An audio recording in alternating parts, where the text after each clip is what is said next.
Hello, and welcome to episode 330 of the Casual Tryhard Podcast. I'm And I'm Brian, James. and we got mechanics to talk about. Space Space mechanics. mechanics from Edge of Eternities. I think the cadence is going to be mechanics this week, signpost next week, and then another set review. Yeah, like Not even there 1 was week of some. downtime. Yeah, like I mean, that's partially because of the bands. It's Yeah, partially our fault, but no, it's a lot. yeah. They just can't help themselves. We Our only hope is for people to be like tired and not buying stuff, but it does not. They have yet to find the edge of when their customers say no mas. They're not to get there And with yet. some of the stunts they played, that's kind of amazing. Yeah, like, we have found the edge of eternities, but we have not found the edge of the wall. Right. It's infinite. Yep. Um, so yeah, we're gonna do like James said, mechanics today. Yep. And so that means you guys have to start sending us what cards you are interested in Definitely. for the set review. Yep. And we'll try to not have it take 3 weeks this time. We'll try. So maybe we can talk about gameplay or something Yeah. other than just never ending set reviews. But if you want to tell us about those cards you want us to talk about, get to reach out to us. Facebook, Discord, Twitter/X, Blue Sky, email. All those links are in the description. Come in, say hey, let us know what's on your mind. Yeah, like Brian said, those cards you want to hear about specifically, send them on over. We want to see them. You got 2 weeks, well, a week from when you hear this to do Yeah. that. So let us know. If you want to support the show, there's a couple ways you can do it. The first is with our TCG player affiliate link, casualtryhard.com/TCG. Surf on over there, do your shopping, support the show at the same time. The second is through our Patreon, patreon.com/CasualTryHardMTG. Patrons get access to my show notes, so they get kind of a sneak peek about what the episode's going to be about for the week.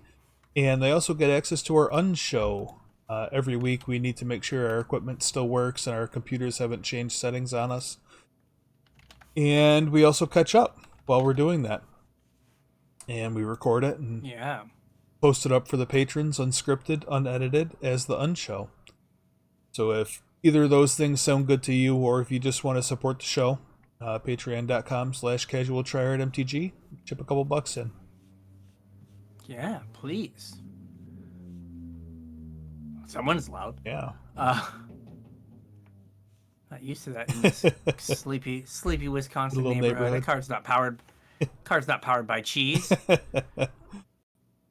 Is that even allowed? Yeah. So we've got as this started to happen a lot with mechanics as of late. We went through. There's the meme that everything is kicker. Right. It feels like in a lot of sets, it's like, hey, that's just that other mechanic, but maybe fixed. Yeah. Or hey, that's that other mechanic, but just a little different. And this set is full of that other mechanic, but maybe a little different. Yeah, it seems like there's definitely, in this set and in the last few sets, we've had rehashes of old mechanics. And I wonder how much of that is like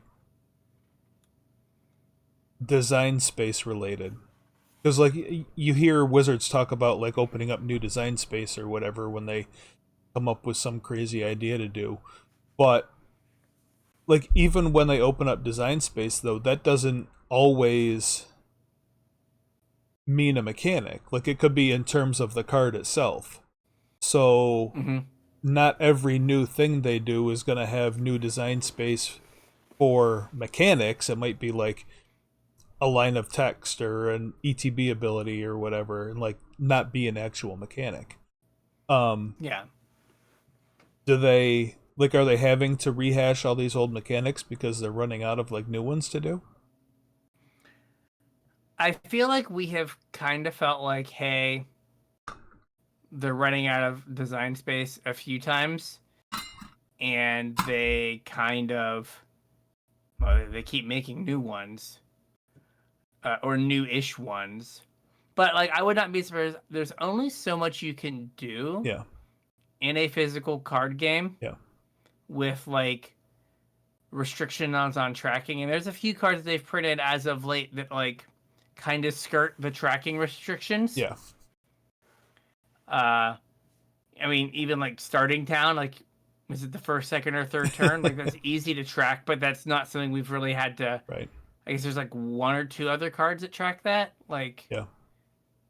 Sarah Ascendant. Avenger. Oh, Ascendant, is that what it is? No, I think it is Avenger. The white 3/3. Yeah. And I guess the blue Jace. Yep. But like, I think you do have to reach a point where you're just like, there's only so many ways we can do this. Mm-hmm. I mean, Cleave was kind of like, we're down to like 9th grade English editing now. Yeah. Yeah, I mean, even look at the mechanics that we're gonna talk about in this episode. Are any of them really new mechanics? Not really. Like, they're like twists on old mechanics. Right. And like, that's kind of what I mean is like, there's nothing groundbreaking. You know what I mean? Like, everything's kind of been done, so everything's a riff on something else now. Yeah, it's hard to like be like, we've never seen anything that looks like this. Right, like, I can't think of the last mechanic that we're like, oh, hey, that's like a really unique thing. Let's talk about one of them. All right. But we're gonna no, let's not skip around. We'll circle back to this conversation when we get to Warp. Okay. Warp? No, I'm sorry, Void. Okay. So we're gonna start out with spacecraft in station. Yep. So from our brief lore discussion last time, apparently the entire multiverse is in the center of a donut. Or something, or something. And then around that center, around the entirety of Magic's 30-year history, there's outer space. Right.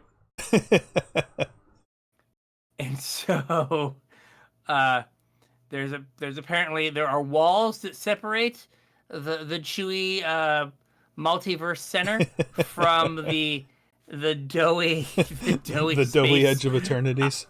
The doughy edge of eternities. But we have spacecraft and space stations in that weird space that holds the entire multiverse. So spacecraft is an artifact subtype, which is important because now spacecraft can be your commander if this is something you're down with. We've talked about this before. Yeah, it goes for legendary spacecraft. Yep, and that goes for vehicles as well. Yeah, I'm gonna play my Heart of Curran deck. Get it? Yep. Right. So, and you can station your spacecraft, which is kind of like crewing, but cumulative. Yes. So station is an activated ability that you can activate only as a sorcery, and so stack's empty, nothing's going on your main phase. Yep. Yes, you tap the creature like you're crewing it, and you put a number of charge counters on the spacecraft equal to its power. The number of its power. So if you like station it with a 3/2, you put 3 charge counters on it. And once you've hit a certain threshold, the spacecraft basically turns on. Yep. But there are like a few spacecraft that have multiple levels where they have a like lesser effect. Yeah. And then they have their whole effect. So they are not creatures until you've basically maxed out. So on all of them, it's number. because I see that's where the power toughness is. Yes. So it doesn't get the power toughness until it's... Exactly. Gotcha. They're not creatures until... So there are some that are like 2+, which means if it has 2 counters on it or more, you get the first effect. Right. And then under that, it'll have like 9+. Yeah. I don't know why I'm saying it with such like enthusiasm. It'll be like, this has got flying lifelink and is a 5/4. Yeah. And so they're kind of set up like that. So a lot of them kind of enter and have an effect, or on the battlefield have an effect, because it's 2025 and you can't just tap 5 mana and have nothing happen. Right. You definitely can't tap 5 mana and then all of your creatures also. Yes. I would like to die. Yeah. Let me windshield wiper tap all of my permanents. What do we think? So those creatures don't stay tapped though, right? They don't get like stunned or whatever. No, it's just kind of like crewing. Yep. Where you tap them and they untap on your turn. By making it sorcery speed, like, they make it so you can't like block and then do it. Right. Or like threaten blocks. Like, you have to like do it. Commit to go into the engine room. Yeah. And like, you know, calling Scotty or whatever. Yeah. On your turn. So you're just like, shields down. Come on, get me. Yep. Anything else we missed? Or did I miss? You had it written up well. No, I think everything. That's all of it. We're gonna talk about this next week a little bit, but like, this format needs to be like glacially slow. Yeah. Because if you're just paying a bunch of creatures, or a bunch of things that say like tap your creatures, don't block. Right. It seems like a good way for your opponent to go like, I guess I'll attack you for a bunch. Yeah.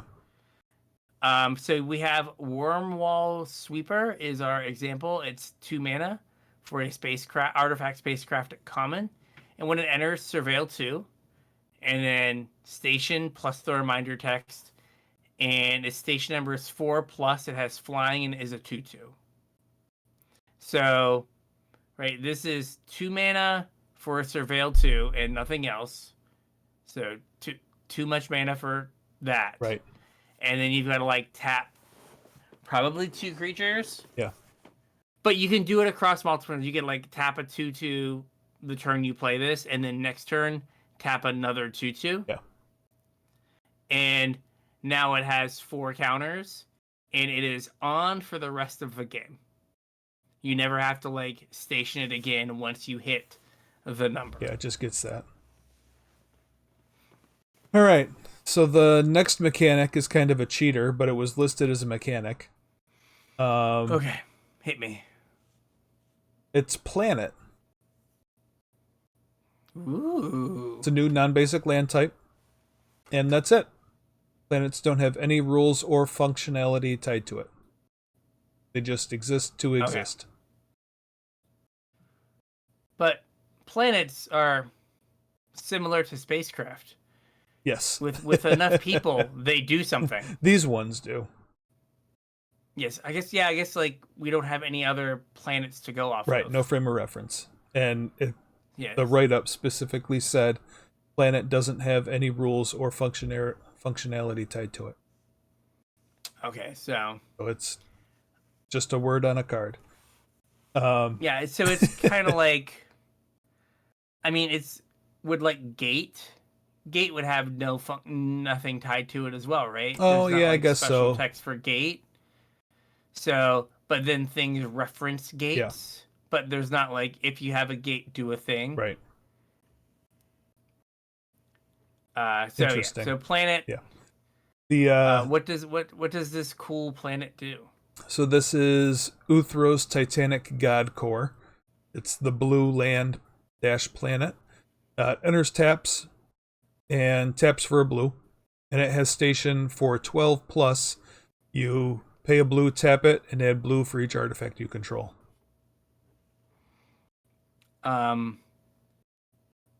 This is I've heard it described as Tolarian Academy at home. Yeah.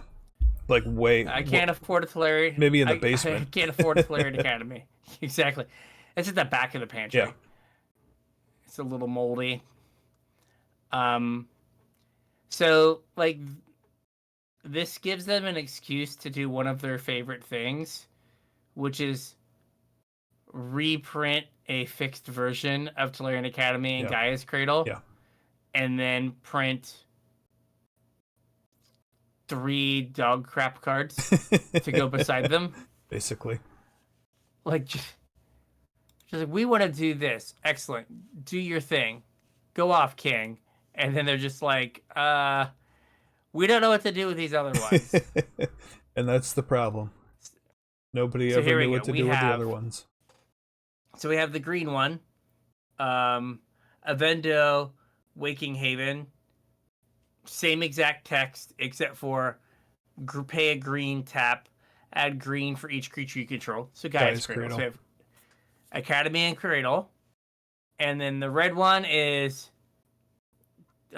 pay 1 of the red and tap, sacrifice a land, create a 2/2 colorless robot artifact creature token.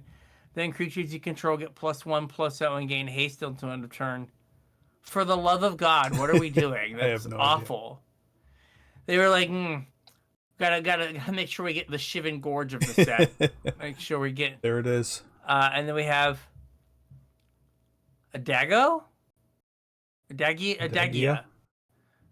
Windswept Bastion. Unsure. I guess it's the planet. I guess the planet can be swept by wind. Sure. 3 and a white. Tap. Create a token that's a copy of target artifact or enchantment you control, except it's legendary. Activate only as a sorcery. Now, again, not the most powerful of wizards, but like I feel like we just had like white tap, add 1 white mana for each enchantment you control. Yeah, was just like there. we could have done that, and like kept the synergy. Yeah. And then we have Sisser, Secundi, Void Altar. 1 in the black, tap, pay 2 life, sack a creature, draw cards equal to the sacrificed creature's power, activate only as a sorcery. Super powerful. Like, can get behind that. These seem like super duper safe. Yeah. Like they were just like, well, only as a sorcery. Oh, if they're gonna get mana, we gotta make them pay mana first. Like, maybe these things, particularly in Commander, will like station up faster than I'm anticipating. Because like, if you had 6 power of creatures, you could station, and the next turn station again, and then you'd have your land. Yeah. But like, they feel very like safe and like watered down. Now, my only frame of reference is scrolling TikTok, and there's a bunch of people that are like, "Oh my god, get Ulthros Titanic Godcore in my deck. It's so great." I'm just like, calm down. Yeah. Calm down. But yeah, I think it's funny that they were like, Is Academy banned in Commander? I don't think so, is it? Maybe it is. I feel like it is, but I could very well. Okay, well, it's $200 is the market price. It's banned in Commander. What? The only place you can play it is Vintage. And it's $200? Jesus. Okay. Oh, wow. So a year ago it was $50. And so there's a bunch of damaged ones. So it was 50. Okay. It was 50. Now it is 90 for a damaged one. Okay. So they're only what was the average sale price is only 44. Average high sales 110. So okay, I feel slightly better. Yeah, they're by But listing yeah, for 70. Okay. Well then. I didn't. For a card that you can't play anywhere. Yeah. Maybe this is just for when when they just shrug and go like, we don't care about this format either. Here. Go next. And that's every deck's an artifact deck now. Yep. Okay. Yeah, these seem fine, but like with a frame of reference that is like 60 card formats, these just seem like they're like tapped lands that then never get to do the thing they get to do. Yeah. I mean I guess the last one we had was the Ixalan one, right? Gaia's Cradle. Growing Growing rights, yeah. And like it's worth a pretty penny. Well, I think I'd rather have that than this though. I think so. Because that just cares about you having creatures. Yeah, like you get to actually use them. Yeah.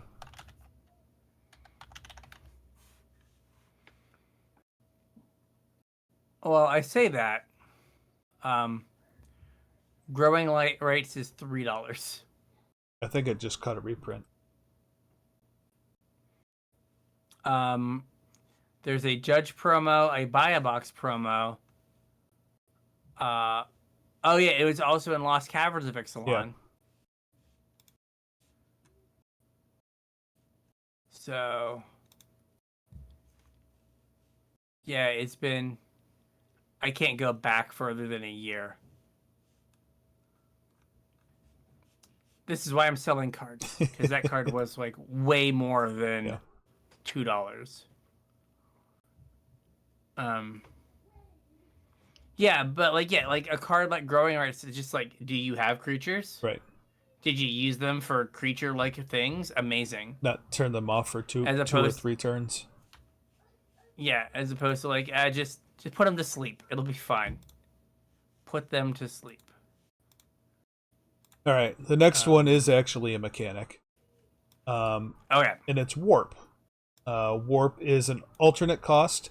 If you cast a card with Warp from your hand, you may choose to pay its Warp cost rather than its mana cost.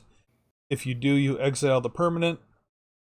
It becomes the beginning of the next end step, and then it becomes a warped card. Once the card is exiled, you can cast it from exile on a later turn.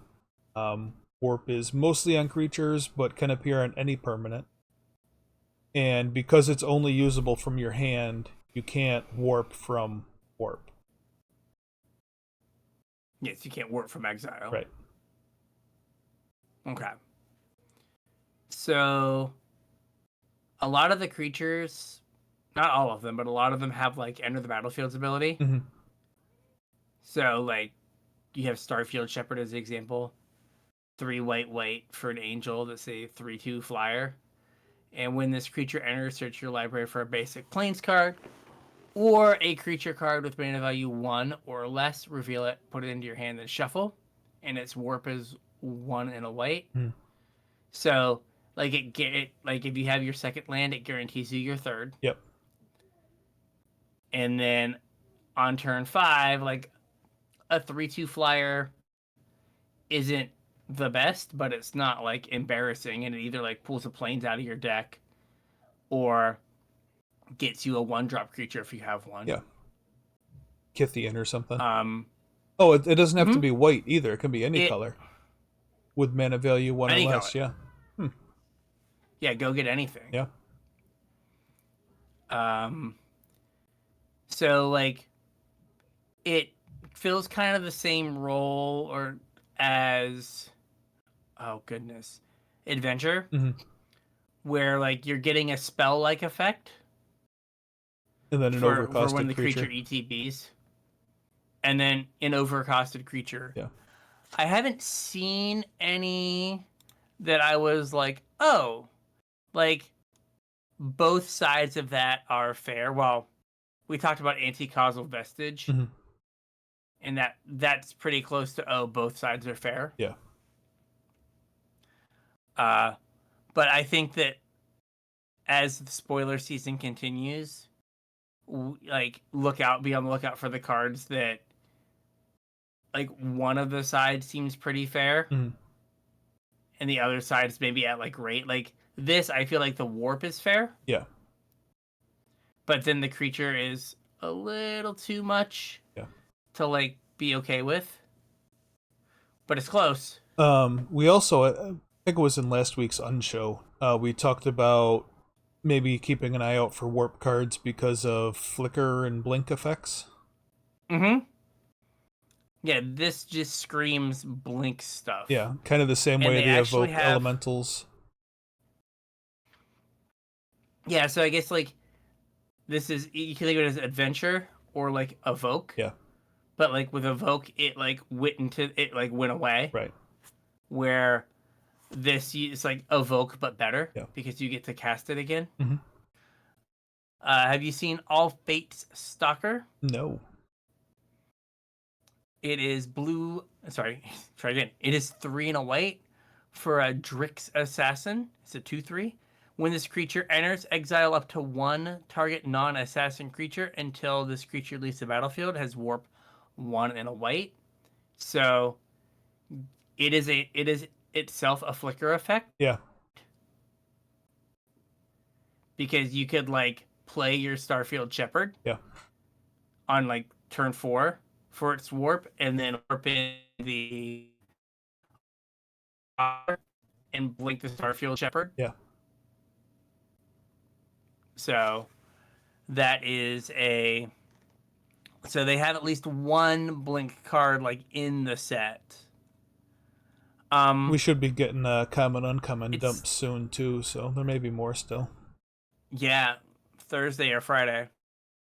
Feels like if this set doesn't have like a flicker theme, yeah, Spider-Man or something, yeah, will have some sort of flicker theme. I would think in the next like 6 to 9 months. The next like that could be 12 sets, but like yeah, you know, whatever. The next couple sets is gonna have a flicker effect as like a core mechanic. Well, I mean, you got 3 years worth of sets now, right? So it might be true. Way out. True, you do have. It could be a while. Yeah, where they're like, "Hey, we'll give these cards new life in like a year and a half." Yeah. But so we've seen this mechanic basically before, right? It is just kind of adventure. Yeah. And I think we learned from Wild Spell Drain, adventure is best when the spell is cheap. Yep. And the creature is expensive. Yep. And a lot of these warp costs are set up in that way. Mm-hmm. Where it's like cheap spell, then expensive. Which is what you want because it fills in spots on your curve. Right. Right? You're like, okay, I didn't have anything to do on my 5-drop also gives me something to do on turn 2. Mm-hmm. Right? So like this could be a pretty powerful mechanic, particularly for the cards that enter and do a thing. Right. Right. Which I think is kind of the whole point. I think the ones that are harder, there's a couple that like come in for like on the cheap and then give you like a static ability. Okay. So there's like Weftstalker Ardent, 2 and a red for a 2/3. And whenever another creature or artifact you control enters, this creature deals 1 damage to each opponent and it has a warp of red. So it's like you put this out, you then play other stuff to get the pings. Yeah. And then it goes away. And there's like a green enchantment that like doubles the number of. Well, here we go. Here's is social engineering. 3 green for an enchantment with landfall. When a land you control enters, make a 2/2 colorless robot. Mm-hmm. I feel like we were just making chocobos with the same text, like basically 2 days ago. But it has warp 1 and a green. So like on turn 3, you could play this and then play a land and get a 2/2. Yeah. And then your thing goes away. But I think the ones that like are more like enters and does like a spell thing are probably gonna be better, Mhm. just because they don't take setup Right. and they just get to be what you've a thing you've seen before. Mhm. Right? Here's my spell, and now I get a creature later. I guess the thing to think about is they um they can kill your permanent, That's true. right? Like if you warp in your shepherd and they're like, well, I'll let them get their land, but I'm gonna Shock it. whatever shock it. Now you don't get to cast it again. So there is a little bit of danger. Yeah, I mean, with this card in particular, I think I'd let them spend their mana and shock it. Agree, but like the landfall, Yeah. the your social engineering, right? If you have like a naturalize, Yeah. and they play this, like Oh, sure. you can just tag it then, Yep. right? Like you could be like, well, I'm gonna wait till they spend 5 mana on it, but like if you it allows you to use your mana, Right. you could just tag it and be like, okay, we're good. I don't have to deal with. I don't have to hold my mana open later. Yeah. So just like keep that in mind that they can like get you um with some sort of removal. So it's not like adventure where like spell resolves and you're like you're good. Right. Like your creature has to land, stick on the battlefield, make it to the end step. Yeah. Uh, so do you know Bygone Colossus? I don't think so. It is 9 mana for an artifact creature, a robot giant. It's a 9/9. Yeah. It has warp 3. I could not, for the life of me, figure out what you were supposed to do to warp. Why you'd warp this card? It stations almost everything fully by itself. Oh, yeah. So I think you're supposed to like warp it in, get the 9 station, Yeah. and turn. It's basically like 3 mana, get 9 charge counters. Yeah. That's what I like. It's just like a That makes station sense. ritual.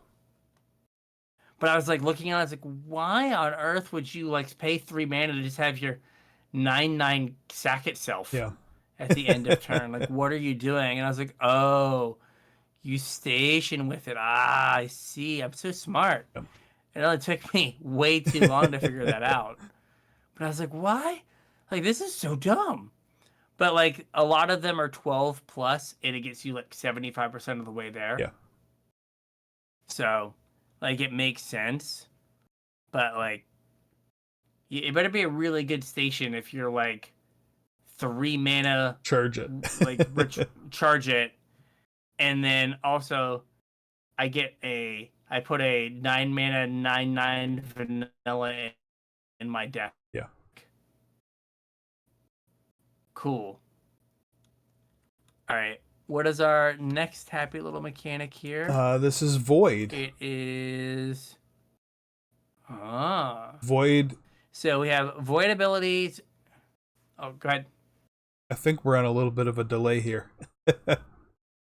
I think we are. Yeah. I think we are. Like you were a little laggy, but that's all right. We'll get through. Okay. So I'll do void. Void abilities improve what cards do if a non-land permanent left the battlefield this turn, or if a spell was warped this turn. Okay. So I guess the spell being warped is you've just paid the warp cost for something. Right.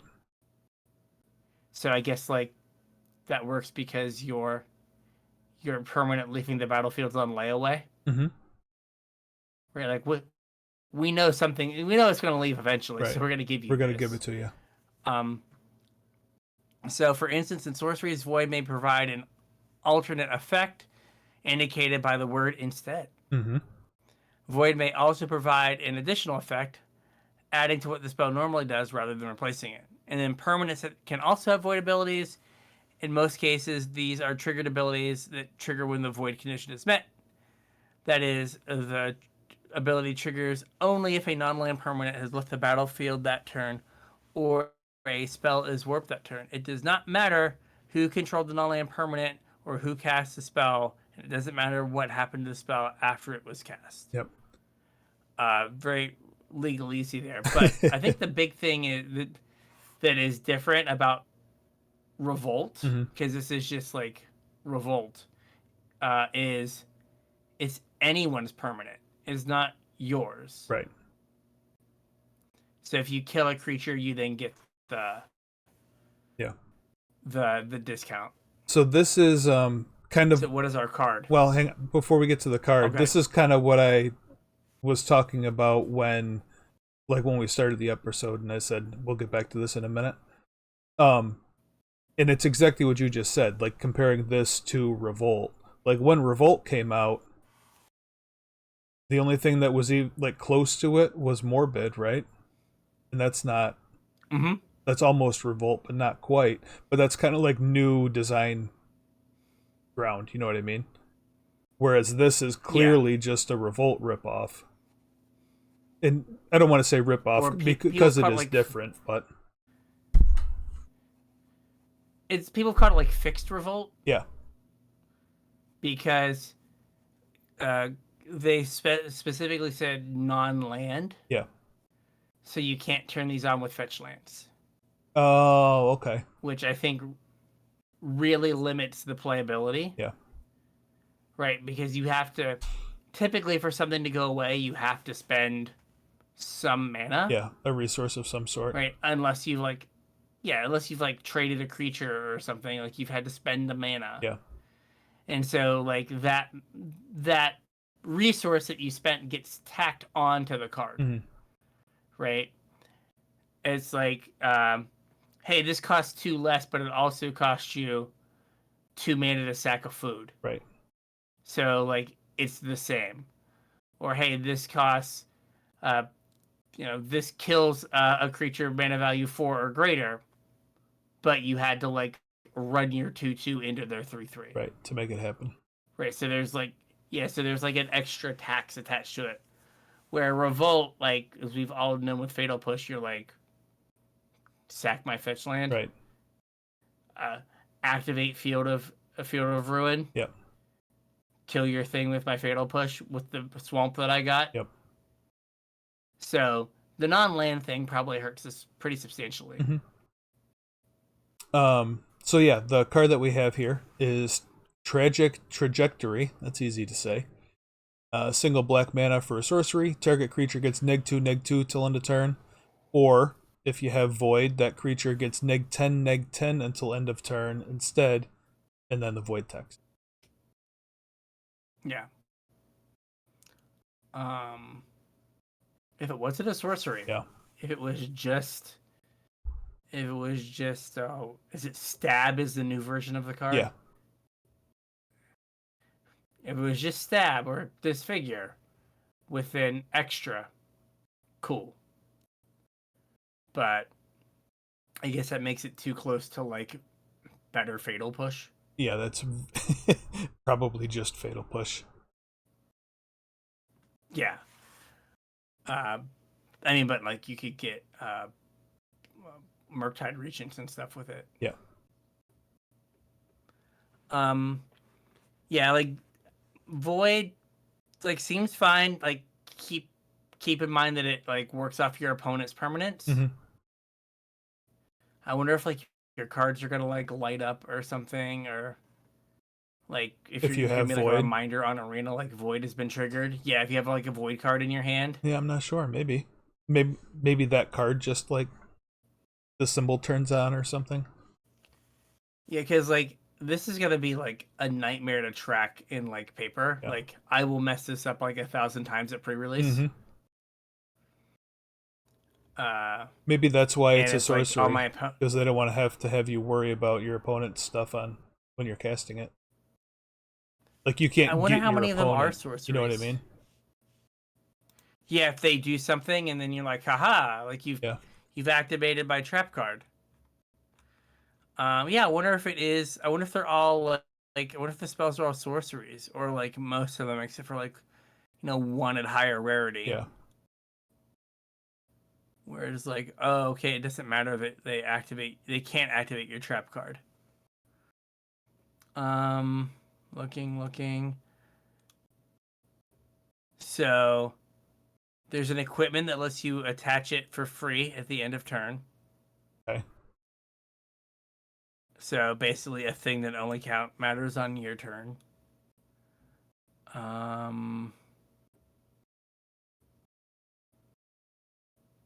I'm looking. At the beginning of your end step is the start of the void text on this creature. Yeah. So only matters on your turn. So yeah, maybe they like tried to set it up so you didn't have to worry about keeping track of it. This is a creature you can cast. So you can only cast it from. So you can only cast the creature on your turn. Yeah, so maybe they set it up so that you don't have to worry about it on your opponent's turn. Yeah. Kind of what it seems like. Yeah, sorcery.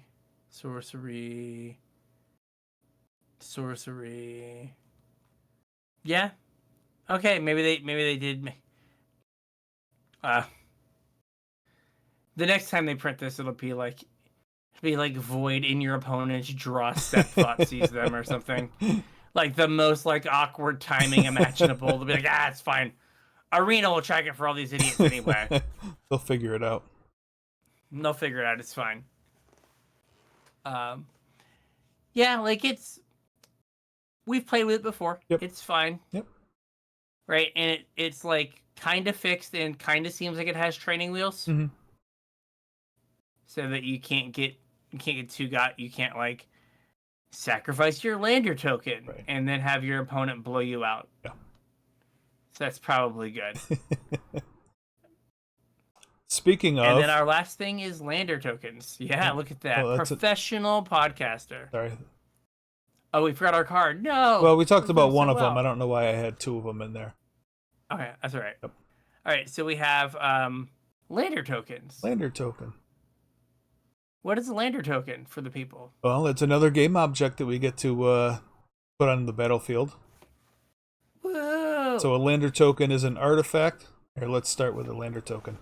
A lander token is an artifact with 2 tap sack. Search your library for a basic land, put it onto the battlefield, tapped, then shuffle. And things make lander tokens.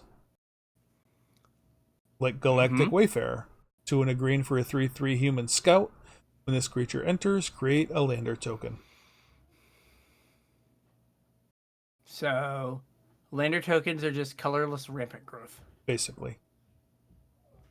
Like, you just basically get to have, like, rampant growth for later. So, like, this creature just comes with a rampant growth attached. Pretty good for a 3-mana 3/3. Yeah. Remember when we got a 3-mana 3/3 in, like, Hour of Devastation? Yeah. And it was, like, actually good? Yeah. And just 3-mana 3/3, no other text. Right. Now this is, like, ramping you. I think so they are, I think a lander token is in between a map and a clue. Yeah. Right? So a map was 1 mana for like a coin flip of a +1/+1 counter. Yeah. And like a surveil. Right. And putting a land in your hand. Yep. And a clue is just put a card in your hand, draw a card. Right. This is like it always gets a land, but it's putting it onto the battlefield. Yep. So it's like less good than a clue because a clue could be anything. But it's better than a map because it puts it into play. Better than a map. Exactly. And like how valuable is like the counter matters, but like how valuable is the counter? Yeah. I mean, from somebody that played a lot of Explore during the first Ixalan, like you kind of always want the extra land. Yeah. At least initially. Or you'd rather have the extra land. Well, I'd rather have draw the clean. Yeah, I'd rather clear it from the top and then have like. Well, I guess you do anyway because you. But anyway, kind of besides the point. Yeah, but like you. But So it kind of like sits in between, like probably not as good as a clue, Yep. better than a map. And so it's priced 1 mana more than a map because it puts the land into play as opposed to just putting it in your hand. I don't like the cards that give you landers. Mm-hmm. I don't know how many of them like really price the lander in. Oh yeah. So like Galactic Wayfarer, like a 3 mana 3/3 no text. Like card was fine 5 years ago. Yeah. 6 years ago. Like I don't think it's too far off now. Like I don't know, is like they're maybe charging you a half a mana for the lander. Sammy's Curiosity is a green for gain 2 life, make a lander. Like you could almost be green for just a lander. Yeah. The gain 2 life for is like just trinket ramp text. in the future. Yeah. Yeah. There's like a new naturalize destroy target artifact or enchantment. If its mana value was 2 or less, create a lander for 1 and a green at instant speed. Like that lander, though conditional, is like free. Right.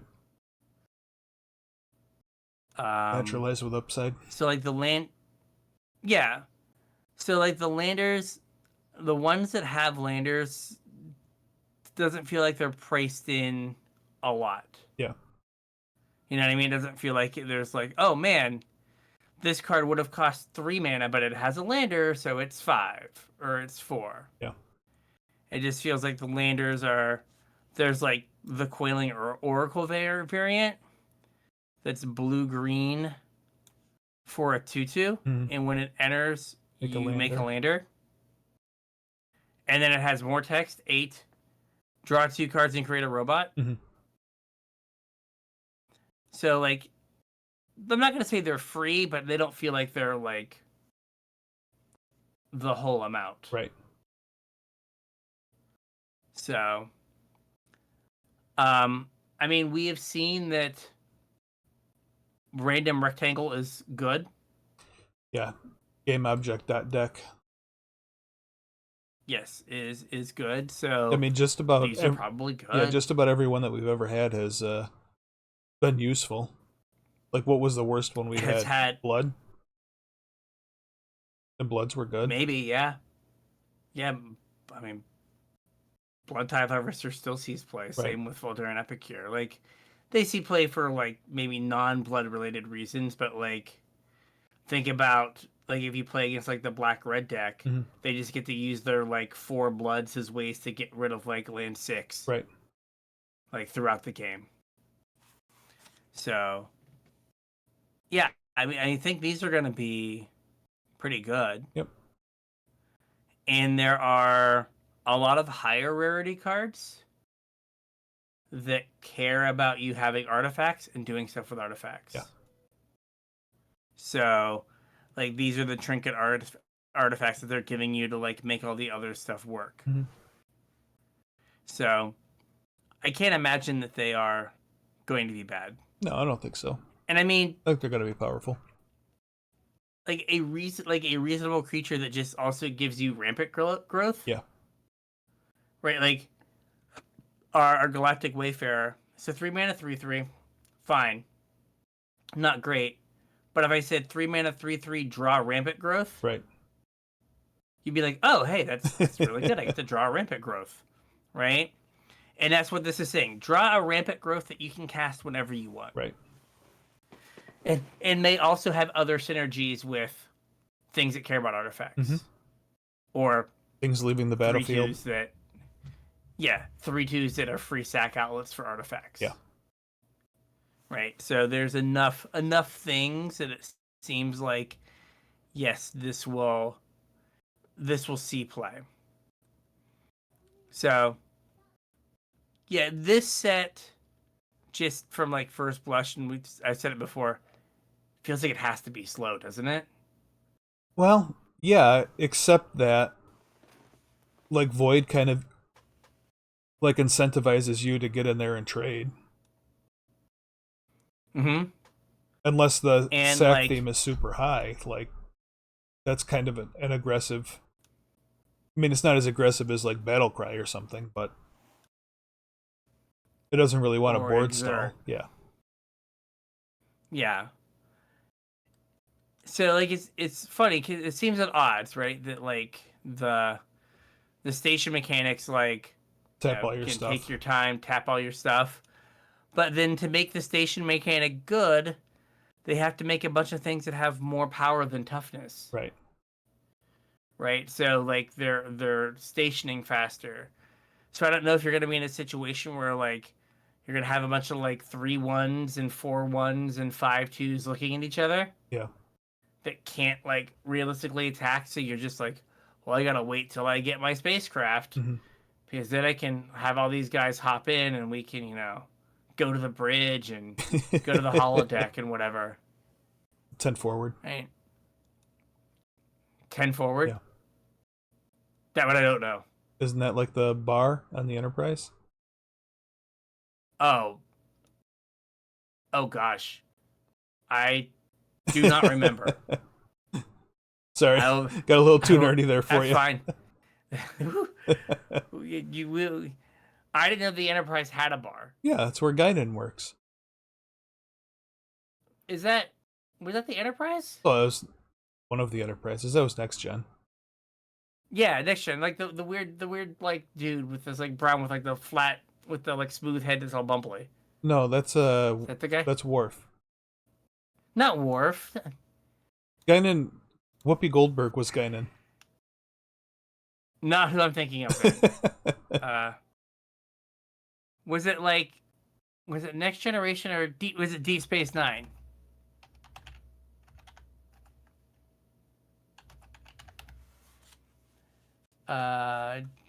Deep Space. Quark was, I think Quark ran Quark. the bar on Deep Space Yes. Nine. Yeah. Yes, that's the guy I was thinking of. Yep. Smooth head that's all bumpily. With the big ears. Like smooth head. Yes, big ears. That would have been better. Yes. Yeah. Okay. Okay. That was Deep Space Nine. Yeah. I remembered that bar. I did not remember. I don't remember Whoopi Goldberg slinging drinks on 10 forward. on the Enterprise. Yeah. No, did not remember that one. 10 forward. I think so. I'm pretty sure it was 10 forward. 10 forward is a fictional location in the Starship Enterprise D, later of the Starship Enterprise E. It must have been a bad day where they had to get rid of the D and go to the E. Like, we lost it, boys. It was specifically a lounge and recreation area on deck 10. So good job. I did not know. But yeah, we'll see if we are getting to take our time to station up our things. Yep. Or if we're just getting beat down by 3 2s and 4 1s. Yeah. But it should be interesting. Like, it has a chance to be like a slow set, and we've gotten a few of those recently. Yeah. Like Final Fantasy's pretty slow. Lower than it has been. Slower than it has been. So like another slow set Yep. would be good. And it feels odd to be like, here's this slow mechanic in this super fast format. Yeah. Good luck. Right? We want to show this off. Yeah, good luck. Like, oh, this isn't fun at all. I got this cool mythic and I'm dead on turn 4. Why? All right. We got anything else? Is that all the mechanics? That's all the mechanics. I don't think there are any secret mechanics in the set that we need to know about. So, with all that, I think we got a show. We got a show. If you want to tell us what cards to talk about, what weird sentient bugs and Kavu that we need to talk about, let us know. Facebook, Discord, X, Twitter, email, Blue Sky, all that stuff. All the links in the description. Say hey, let us know what's up, and let us know what you want us to talk about. Absolutely. I'll be putting that list together in about a week from when you're listening to this, so get your requests in. If you're looking to support the show, two ways you can do it. The first is with our TCG player affiliate link, CasualTryHard.com/TCG. Surf on over there, do your shopping, and support the show at the same time. The second is via our Patreon, patreon.com/CasualTryHardMTG.